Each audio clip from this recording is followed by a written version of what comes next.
बिस्मिल्लाहिर्रहमानिर्रहीम इय्याका नअबुदु व इय्याका नस्तईन। तो गाइज़ हम नियोप्लेजिया जो है ना वो डिस्कस कर रहे थे, बहुत ज़्यादा जो है ना मैंने डिस्कस कर दिया है। अभी जो है ना एपिडेमियोलॉजी मतलब कि काज ऑफ कैंसर जो है ना वो क्या हो सकते हैं, कितनी चीज़ें हो सकते हैं, वो हमने डिस्कस करना है। अच्छा, मुझे एक रिक्वेस्ट आई है कि लाइन टू लाइन पढ़ाएं यार। लाइन टू लाइन ये मैंने देखो कितना ज़्यादा एक दफ़ा रीड किए हुए हैं, ठीक है।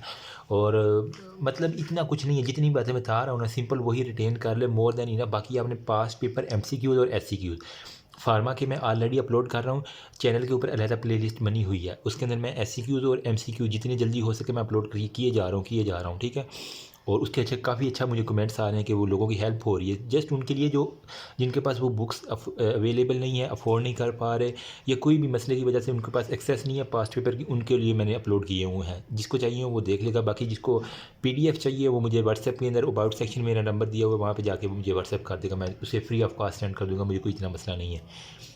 एपिडेमियोलॉजी मतलब मोटी मोटी बातें मैंने यहाँ पे डिस्कस करनी है जो आपके काम की हैं। बाकी इसके अंदर वो गाइडेंस की तरह फजूल बातें बहुत ज़्यादा लिखी हुई हैं, मतलब रिपीटिशन बहुत ज़्यादा है, तो वो हमें पढ़ने का फ़ायदा नहीं है, ठीक है।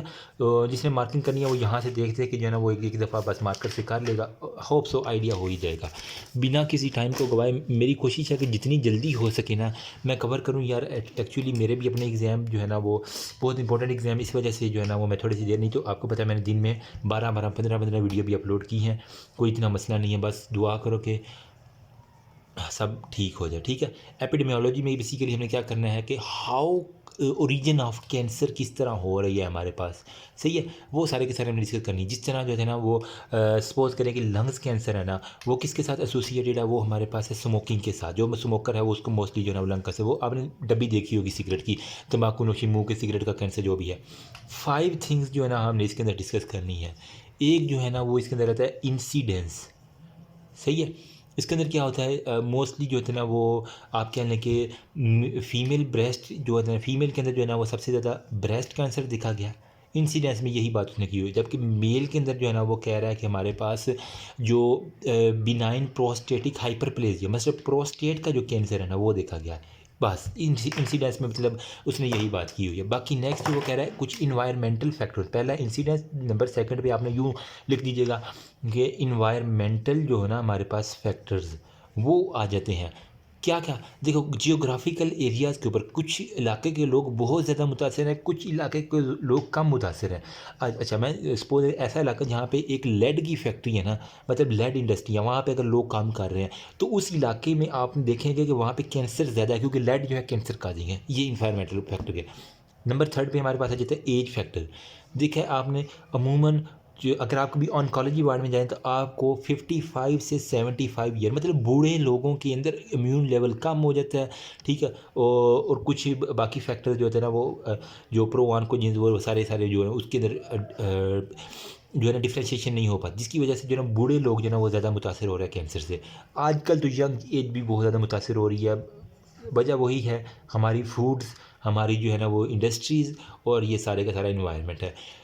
प्री डिस्पोजिंग कुछ कंडीशंस होती हैं, वही बात आ गई प्री डिस्पोजिंग कंडीशन, जिसके अंदर अगर मैं एग्जांपल दूं कि स्टोमिक का अल्सर है, ठीक है। स्टोमिक अल्सर उसके अंदर क्या होता है, वो बेसिकली कार्सिनोमा के अंदर कन्वर्ट हो जाता है। ये अगर किसी को स्टोमिक का अल्सर है वो टाइम पे ट्रीट नहीं किया उसने, तो वो अल्टीमेटली वो कैंसर में तब्दील होना। तो ये हमें पहले पता है प्री डिस्पोजिंग जब अल्सर हो रहा है तो उसी वक्त उसको ट्रीट करें। इसके अलावा कुछ हमारे पास जो है ना वो कैंसरियस जीन्स हो जाते हैं, कैंसर जीन्स जो होते हैं ना वो इन्वॉल्व होते हैं, ठीक है। इसके अंदर उसने एक और बात लिखी हुई है कि आप देखेंगे ना जो लंग्स और जो हमारे पास ब्रोंकस है इसके ट्यूमर के बारे में जो इंपॉर्टेंट एमसीक्यूज़ मैंने एक दफ़ा एक देखा है पास एमसीक्यू यूनिवर्सिटी का क्वेश्चन, 27% जो है ना वो मेल इन्फेक्टेड होते हैं, जबकि 26% जो है ना फीमेल की जो है ना वो डेथ होती है। बस ये एक बात आपने याद रखनी है। तो यहाँ पे उसने सारी की सारी कहानी कुछ भी नहीं लिखी, जब आप एक दफ़ा सिंपल आप रीड तो कर ही सकती है ना, ठीक है। तो इसके अंदर वही उसने सारी की सारी, एक तो ये है कि सिगरेट स्मोकिंग के बारे में जो मैंने शुरू में एग्जाम्पल दी, लंग कैंसर करवा रहा है पैटर्नर जो है ना वो सारी की सारी बच्चों वाली बातें हैं, कुछ भी नहीं ऐसी लिखी। अच्छा, उसके अंदर वो हेरिडिटी हो गया, वो मेजर इंसाइट हो गया, और वो सारे कैंसर इंसिडेंस हो गया, जियोग्राफिकल मैंने बता दिया। नंबर 3 पे मैंने बताया एज। नंबर 4 पे वो हेरिडिटी बता रहा है, मतलब प्री डिस्पोजिंग हो गया। और नंबर 5 पे एक्वायर्ड प्रोस्टेटिक लीजन्स। ये सारी की सारी जो है ना, मतलब इसी की हो जो है ना वो निचोड़ेंगे तो यही कुछ निकलेगा, ठीक है। अब इसके अंदर एक ये टेबल उसने दिया हुआ है जो आपके लिए बहुत इंपॉर्टेंट है। ये देखो, ये वाला टेबल आपको फिंगर टिप्स के ऊपर आना चाहिए। एस्बेस्टॉस, बेंजीन, बेरिलियम हो गया, कैडमियम हो गया ये, ठीक है, एथाइलिन ऑक्साइड हो गया, और विनाइल ऑक्साइड। जो जो मैंने क्लिक किए है ना, ये आपको आना चाहिए। आर्सेनिक तो अब आप ये केमिस्ट्री से पढ़ते आ रहे हैं कि ये लंग्स कैंसर करवाता है। जिसने एफएससी केमिस्ट्री पढ़ी हुई है ना, उसके लिए ये टेबल मुश्किल नहीं है, ठीक है। तो वो ये कह रहा है कि लंग्स कैंसर सिंपल, इसकी यही जब आ जाते हैं। एस्बेस्टॉस जी लंग्स करवा रहा है, ठीक है। बेंजीन जो कि क्या था, 6 रिंग स्ट्रक्चर थे ना, वो क्या कर रहा है, लेक्यूमिया करवा रहा है। फिर ये लंग्स करवा रहा है बेरिलियम। फिर प्रोस्टेट का जो है ना, ये थोड़ा सा डिफरेंट जो है ना, इस वजह से इसको इंपॉर्टेंट है। कैडमियम सी से CD से होता है ना, सी के पास D आता है। ये UHS के अंदर मैंने देखा है MCQ, तो कैडमियम जो है ना D आ रहा है। तो वो क्या करवा रहा है, प्रोस्टेट, मतलब डिक के पास होता है ना प्रोस्टेट। निमोनिक याद कर लो यार खुद ही आप, बस समझने वाले समझ गए हैं। क्रोमियम कंपाउंड में क्या होता है, लंग्स हो गया, फिर हो गया, मतलब लंग्स और लेक्यूमिया ज़्यादा, सिर्फ ये प्रोस्टेट के बारे में आपने बस एक बार जाए। और विनाइल क्लोराइड जो है ना, वो लीवर का कार्सिनोमा करवा रहा है। मोर देन इनफ, यही बात आपको बस याद आनी है। बाकी ये जिसने एक दफ़ा रीड कर लीजिएगा, इंशाल्लाह आपको मसला नहीं होगा। फिर उसने जो है ना वो एक कहानी लिखी हुई है कि ओ माय गॉड, ये तो सारा मिट्टी के, एनीवेज कोई मसला नहीं, हमें मिटाना ही था वैसे भी। कि कुछ इंपॉर्टेंट उसने ना फैक्टर्स लिखे हुए जो आपको आने चाहिए, मतलब MCQ पॉइंट कभी आते हैं ना सर फिर तो उसके अंदर वो पूछ सकती हैं। वो कह रहा है कि ब्रेस्ट कैंसर जो है ना, उसके बारे में एक बात इंपॉर्टेंट की हुई है। वो आजकल आता है ना छाती का कैंसर भी, याद है कौन गाड़ी को, USA के अंदर जो है ना ब्रेस्ट कैंसर, वो 4 to 5% जो है ना वो मोर डेथ रेट है। मतलब आपने देखा USA की जो लड़कियां हैं ना, ठीक है, वो अपनी छाती के कैंसर की वजह से बहुत परेशान है। इसी वजह से सारी दुनिया में ढिंढोरा पीट रहे हैं वो। बाकी जब जो जापान है ना, ठीक है, जापान के अंदर बेसिकली क्या है, स्टोमिक कैंसर जो होता है ना वो ज़्यादा होता है, सही है। स्टोमिक कैंसर कहते हैं more in Japan than in USA में जो है ना वो ब्रेस्ट, ठीक है। अब देखो ना यार, USA की जो लड़की है ना, वो अगर पहली बात है वो प्रेगनेंसी को प्रेफर ही नहीं करती। अगर वो प्रेग्नेंट हो भी जाए ना, तो वो अपने बच्चों को दूध नहीं पिलाती। एक ये मेन फैक्टर, मैं उसने रिसर्च पढ़ रहा था उसके अंदर था कि वो अपने बच्चों को दूध नहीं, उनका ये मानना है कि अगर हम ना जो बच्चों को दूध पिलाएंगी ना, तो हमारी जो है ना वो जो है ना ब्रेस्ट उनको जो है ना वो लटक जाएंगी, या इस तरह करके उन्होंने वर्डिंग लिखी हुई थी ना। तो ये वो एक वजह, तो वो ही जो है ना वो बस जो है ना वो कैंसर का काज करवा देती हैं। पता नहीं अब इसके अंदर अल्लाह पाक ने क्या मसलिहत रखी हुई है, वो ही बेहतर जानता है। लेकिन ये एक मेन वजह देखी गई है, जो औरतें नहीं पिलाती अपने बच्चों को दूध, उनके अंदर ये ज़्यादा कैंसर, क्योंकि हार्मोन जो है ना वो लेवल डिस्टर्बेंस भी एक बड़ी वजह हो सकता है मेरे ख्याल में। जियोग्राफिकल वेरिएशन यहाँ से हमारे पास आ गई कि जापान के अंदर स्टोमिक कैंसर ज़्यादा है, और ब्रेस्ट का जो है ना वो USA के अंदर। नंबर 2 पे अब मैं इन्वायरमेंटल फैक्टर को थोड़ा सा डिस्कस कर देता हूँ, ठीक है, क्योंकि उन्होंने सारे लिखे हुए, तो सारे को हमारे पास डिस्कस करना ज़रूरी है। फिर बाद में आपने कहना कि सर लाइन टू लाइन पढ़ाएं, तो इंशाल्लाह हम कोई नहीं इतना, ठीक है। जो इंपॉर्टेंट बातें हैं वो हम इन्वायरमेंटल जो है ना वो फैक्टर क्या है। अगर टू मच फाइबरस डाइट आप खा रहे हैं ना, ठीक है, मतलब फाइबर से भरी हुई साग ही साग, डेली साग चल रहा है जनाब, डेली जो है ना वो पालक चल रही है, इस तरह की चीज़ें एग्जांपल दे रहा हूँ, तो आपको जो है ना वो कोलोन का कैंसर ज़्यादा हो सकता है, या फिर इंटेस्टाइन का कैंसर, ठीक है। अगर आप डेली बेसिस पे फैटी डाइट खा रहे हैं, मतलब डेली उन्होंने गोश्त खाना है, चर्बी वाला खाना है, डेली गोश्त खाना, डेली गोश्त खाना और रज के खाना है, उनको जो है ना वो बेसिकली वो भी जो है ना वो कैंसर की काजिंग है, जो कि स्टोमिक का कैंसर मोस्टली जो है ना वो USA के अंदर एक देखी गई है ये बात, ठीक है। इंटेस्टाइनल ओवर साइड स्मोकिंग जो ज़्यादा लोग ज़्यादा कर रहे हैं, डेफिनेटली बात है। लंग्स का कैंसर जो था ना उनके अंदर जाना 26% जो है ना इसका रेट है स्मोकिंग की वजह से, ठीक है। अल्कोहल जो पी रहे हैं, शराबी लोग हैं, ये भी USA के अंदर, ठीक है। लिवर सिरोसिस हो रहा है, ठीक है। जो लिवर सिरोसिस है वो अल्टीमेटली नियोप्लेजिया के अंदर कन्वर्ट हो रहा है। समझ आ रही है मेरी बात। रिप्रोडक्टिव हिस्ट्री, ठीक है। अब आ गई पाकिस्तानी माओं के ऊपर बात, जो कि टपा टप बच्चे पैदा किए जा रही हैं। मतलब ठीक है, कोई ये ऐसी बात नहीं, मैं बच्चे पैदा करने के खिलाफ नहीं। 2 to 3 चाइल्ड तो पैदा कर लिए, ठीक है।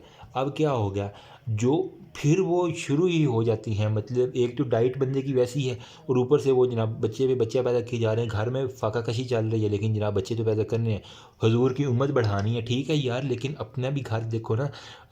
ठीक है यार, अपना रिज़्क लेके आता है, लेकिन आपने अपने रिसोर्सेज भी देखने, खुद बंदा मेहनत ना करे और बस बच्चे पैदा करने पे जो ये भी तो नहीं ना करना, भूखे तो नहीं ना मारने। उनकी एजुकेशन भी करनी है, मतलब उनकी ग्रूमिंग भी करनी है, उनको तालीम भी देनी है जो कि ज़रूरी है, तो वो भी जो है देखें ना। ठीक है, 2 और 3 चाइल्ड उसके बाद भी पैदा की जा रही है, तो क्या होगा, एस्ट्रोजन का लेवल जो है ना उसके अंदर ज़्यादा हो गया। अब एस्ट्रोजन का लेवल ज़्यादा हो गया तो क्या होगा, यूट्रस की जो है ना वो प्रोलिफरेशन हो जाएगी। अब हद से ज़्यादा यूट्रस की प्रोलिफरेशन हुए जा रही है, हुए जा रही है, हुए जा रही है। मैं यहाँ मिठा के लिख देता हूँ। ठीक है, देखो ना, ये अल्लाह पाक ने एस्ट्रोजन और प्रोजेस्टेरॉन का लेवल जो है ना वो ज़्यादा किया हुआ है। एस्ट्रोजन अगर ज़्यादा हुआ जा रहा है, लेकिन प्रोजेस्टेरॉन जो होता है ना वो उसका लेवल जो है ना वो भी उतना कम कम ही है। तो एक इम्बैलेंस आ गया ना, तो यही इम्बैलेंस जो है ना मतलब जो प्रोजेस्टेरॉन था इसने रोकना था, लेकिन रुक नहीं रहा। एस्ट्रोजन बढ़ता जा रहा है, बढ़ता जा रहा है, बढ़ता जा रहा है। अल्टीमेटली क्या करेगा, एंडोमेट्रियल जो है ना वो कैंसर करवा देगा। आपने सुना होगा कि जो अमूमन अब कभी गांव में जाए ना तो वो कहते हैं कि दाइयाँ लगी होती हैं उन्होंने तो पता नहीं क्या कहते हैं, बच्चादानी का कैंसर है। ठीक है, उनकी बच्चादानी रसोलियाँ हैं।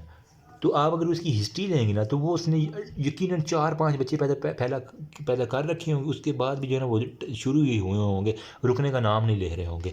ठीक है, वो तो कम बच्चे खुशहाल घराना ठीक है ज़रूर पैदा करें, लेकिन उनकी फिर आपने परवरिश भी अच्छी करनी है। ये वालिदैन की ज़िम्मेदारी, सिर्फ बच्चे पैदा करना नहीं है।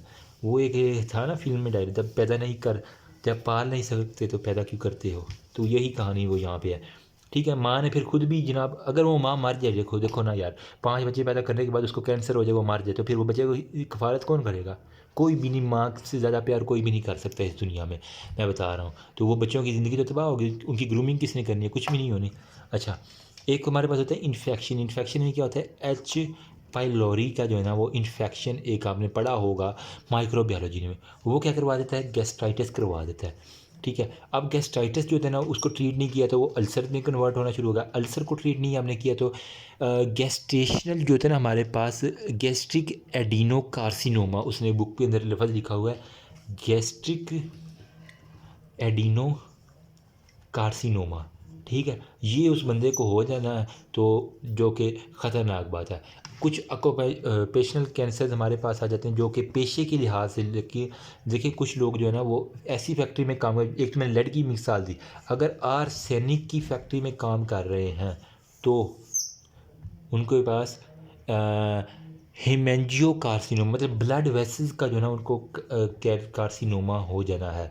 अगर वो कैडमियम की फैक्ट्री में कार करे तो उसके जो है ना वो प्रोस्टेट के पास जो है ना वो कैंसर हो जाना है। ठीक है, अगर वो एस्बेस्टॉस की फैक्ट्री में काम कर रहे हैं, ठीक है, यहाँ पे जो कोयला बहुत ज़्यादा जो होता है ना, वो कुछ है कोयले के अंदर जो नीचे जाके कोयला काट के आते हैं फिर ऊपर आते हैं, उनमें आप देखेंगे तो लंग्स कैंसर बहुत ज़्यादा है। लंग्स कैंसर, वजह क्या है, ब्लैक उनके लंग्स होंगे, वजह वही कि कोल के अंदर जो है ना वो हमारे पास एस्बेस्टॉस देखी गई है, तो उनकी वजह से उनके लंग्स अगर आप देखेंगे तो वो लंग्स जो है ना वो ब्लैक काले शाह। तो अब बेचारे लंग्स बेचारे कंप्रोमाइज होंगे तो फिर क्या होगा। यहाँ पे ना बुक के अंदर एक टेबल दिया गया है, इनहेरिटेड प्रेडिसेबल, ये मैंने सारी बातें बता दी हैं। ठीक है, ये फैमिलियल कैंसर, इनहेरिटेंस और वो ये बच्चों वाली बातें सारी। यहाँ पे यार एक टेबल था जो कि जिसके अंदर ये वाला भी दिया आप देख सकते हैं, जिसके अंदर जो है ना फैमिलियल कैंसर होती है अनसर्टेन, ब्रेस्ट कैंसर, ओवेरियन और पेंक्रियाटिक कैंसर होगा, ऑटोसोमल रिसेसिव सिंड्रोम में डीएनए रिपेयर हो रहा है तो वो जीरोटर्मा पिगमेंटोजा हो गया, ये एक दफ़ा देख लीजिएगा प्लीज़। ठीक है, आरबी जो है ना वो रेटिनोब्लास्टोमा जीन जो थे ना वो टीपी 53 जो थे ना वो जो है ना वो क्या कर सकते हैं, ल्यूफरमानी सिंड्रोम, और ये वाला टेबल जो हम ऑलरेडी डिस्कस कर चुके हैं। ठीक है, तो इसके अंदर एक निमोनिक आपको बताऊँ।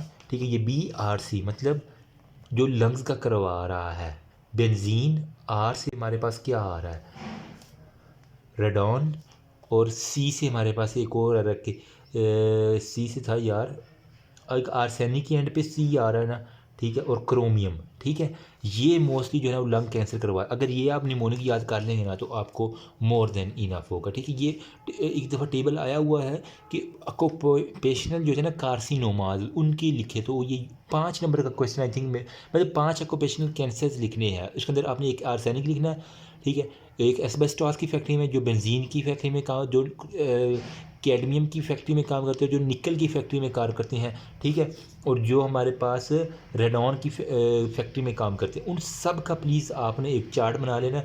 और ये आया, मैं इंशाल्लाह ना पास्ट एससीक्यूज़ भी आपके साथ शेयर करता रहूँगा। ओके होगा। नेक्स्ट हमारे पास आ जाता है एक फैक्टर है जिसको हम कह रहे हैं एज फैक्टर। इन्वायरमेंटल हमने डिस्कस कर लिया, मैंने कहा था एज फैक्टर। तो जो एज वाले होते हैं ना उसके अंदर कोई इतनी बड़ी बात नहीं लिखी हुई। उसने कहा हुआ है कि जो स्पॉन्टेनियस म्यूटेशन होती है ना, एज अगर जो बूढ़े लोग हैं, ठीक है, उन्हें स्पॉन्टेनियस उनके अंदर जो है ना वो म्यूटेशन हो जाती है, ठीक है। जो टीलोमियर की लेंथ है ना वो टू मच शॉर्टन हो जाती है। बस एक बात ये आपने भी ये बता देनी है, too much shorten telomere length, ठीक है। टीलोमियर की लेंथ इतनी छोटी हो जाती है और वो फिर माइटोसिस मियोसिस के अंदर फ़र्क आ जाता है, जिसकी वजह से एज फैक्टर। नेक्स्ट हमारे पास होता है प्री डिस्पोजिंग कुछ फैक्टर्स आ जाते हैं, मतलब कि हमें जो पहले से पता होता है। ऑलरेडी मैंने एक एग्जांपल बता दिया, प्री डिस्पोजिंग फैक्टर्स। उसके अंदर जो होता है ना वो कह रहा है क्रोनिक इन्फ्लामेटरी डिजीज़ जो होता है ना उसकी सबसे पहले उसने बात की। क्रोनिक इन्फ्लामेटरी जो हमारे पास डिजीज़ है ना वो क्या करवा देती है, क्रोनिक गैस्ट्राइटिस करवा दे रही है, ठीक है। एक बात उसने ये लिखी हुई है, मतलब जो इन्फ्लामेशन, मतलब किसी को पुरानी इन्फ्लामेशन चल रही है तो उसने वो एक ऐसी ज़मीन पैदा कर दी है जहाँ पे कैंसर उग सकता है। बस इतनी बात, ये प्री डिस्पोजिंग के अंदर आ जाएगा। फिर जो इम्यूनो डेफिशिएंट पेशेंट है, ज़ाहिर बात है इम्यूनिटी नहीं होगी तो हमारे पास कुछ भी नहीं होगा। कुछ हमारे पास होते हैं वायरसेस जो कि कैंसर करवा रहे हैं, जिसके अंदर उसने एग्जांपल दी है बर्किट्स लिम्फोमा की, ठीक है। बर्किट लिम्फोमा जो है ना वो कैंसर करवा रहा है। फिर हमारे पास होता है अलियन, मतलब किसी को एक मरतबा इंजरी हुई, फिर अगेन इंजरी, फिर वही इंजरी दोबारा, फिर वही, मतलब एक चीज़ पे बार बार, वो कहते हैं पानी का कतरा पड़े तो उसके अंदर भी सुराख हो जाता है। तो सेम यही बात है, बार बार चोट लगेगी, बार बार चोट लगेगी, बार बार चोट लगेगी। जिस तरह के स्मोकिंग के अंदर हो गया, ठीक है, तो वो लंग्स की इंजरी ही हो रही है ना, तो वो अल्टीमेटली जो है ना वो कैंसर के अंदर तब्दील हो जाएगा। तो अगर इसको मैं मज़ीद क्लेरिफाई करूं तो हमारे पास जो स्मोकिंग के बाद जो है मेटाप्लेजिया, मतलब जो उसकी शेप चेंज हो रही थी, वो हमारे पास डिस्प्लेजिया के अंदर चेंज हो जाएगा, ठीक है। मतलब डिसअरेंजमेंट वगैरह, उसको हम कह रहे थे डिस्प्लेजिया इन सिटू, ठीक है। कुछ याद आया आपको, इन सिटू? जल्दी में लिख रहा हूँ, लिखाई को इग्नोर कीजिएगा। वही जो है ना डिस्प्लेजिया इन सिटू कार्सिनोमा के अंदर अल्टीमेटली कन्वर्ट हो जाएगा। यूट्रस के अंदर क्या होता है, हमारे पास एंडोमेट्रियल कार्सिनोमा देखने को मिला है, ठीक है। यूट्रस की अगर वो बात कर रहा है, नेक्स्ट उसके अंदर वो कह रहा है कि एंडोमेट्रियल जो है ना हमारे पास कार्सिनोमा देखने को मिला है। फिर ल्यूकोपीनिया के अंदर जो है ना वो ओरल कैविटी और यूवेलिया का हमारे पास कहते हैं। अच्छा, इसके अंदर जो है ब्रेस्ट कैंसर को उसने एक बताया हुआ है। ब्रेस्ट कैंसर के अंदर 2 फैक्टर, एक हमारे पास होता है BRCA ब्रेका 1 और BRCA ब्रेका 2। यार ये कौन मैसेज कर रहा है व्हाट्सएप पे बार बार। एनीवेज, ब्रेका 1 और ब्रेका 2 जो है ब्रेस्ट कैंसर के अंदर जो है मोस्टली इन्वॉल्व होते हैं, ठीक है। होप सो यहाँ तक कुछ ना कुछ आइडिया होगा। सॉरी फॉर दैट, बहुत लंबी वीडियो बन गई है, अभी अपलोड भी करनी है, ठीक है। अब मैंने ये बुक से एक दफ़ा दिखा ही दूँगी यार, बाद में हमें मसला बनता है, ठीक है। हेरिडिटी हो गया, और हमने कहाँ तक डिस्कस कर लिया है ये, एक तो हमने ये एज फैक्टर डिस्कस किया। इसके अंदर मैंने बताया था 55 to 75 वाले mutation associated emergency malignant neoplasia होगा, डिक्लाइन इन अकम्पनिंग एजीज होगा, वो सारी की सारी बातें हमने कर दी। ल्यूक्यूमाज होगा, लिम्फोमाज हो गया, वो बच्चों वाली सारी की सारी बातें हैं। रेटिनोब्लास्टोमा होगा, मेलिग्नेंट ट्यूमर, कोई इतनी इंपॉर्टेंट बात नहीं है इसके अंदर, ठीक है। बस ये आपको पता होना चाहिए किस एज में होता है, ठीक है। यहाँ पे कुछ क्रोनिक अल्कोहलिज्म कंजप्शन की, सिगरेट स्मोकिंग की मैंने बताया। फिर वो कह रहा है कि कुछ वायरसेस जो है ना वो सारे के सारे कर रहे हैं। फिर जियोग्राफिकल डिस्ट्रीब्यूशन की मैंने बता दी बात, सनलाइट हो गया, एस्बेस्टॉस की मैंने बात बता दी। कैंसर इंसिडेंस के अंदर हमने बताया कि वो जो डेथ रेट जो है कैंसर है, यूट्राइन सर्विक्स हो गया, स्टोमिक हो गया, वो बातें सारी हमने कर ली। और हमने ह्यूमन पेपिलोमा वायरस में एलिमिनेट दी कैंसर, हमने कौन सा पढ़ा है यहाँ पे, वायरस बर्किल लिम्फोमा, ठीक है, वो एक ह्यूमन पेपिलोमा वायरस भी इसके अंदर ऐड कर लीजिएगा प्लीज़, ठीक है। और यहाँ पे हमने BRCA1 और BRCA2 का जो ब्रेस्ट कैंसर करवा रहे हैं उसकी इंपॉर्टेंट चीज़ है। ये देखें यहाँ पे लिटो स्पॉट हो गया, लिस्टिनोड्यूल हो गया और वो सारे के सारे हो गए। नेक्स्ट जो था ना वो हमने जीन्स डिस्कस करने हैं। प्रोटोन जीन्स हो गया, tumour suppressor gene, apoptosis regulating gene, उसके बारे में हम देखते हैं। If you have any query until you now you can ask me. Thank you.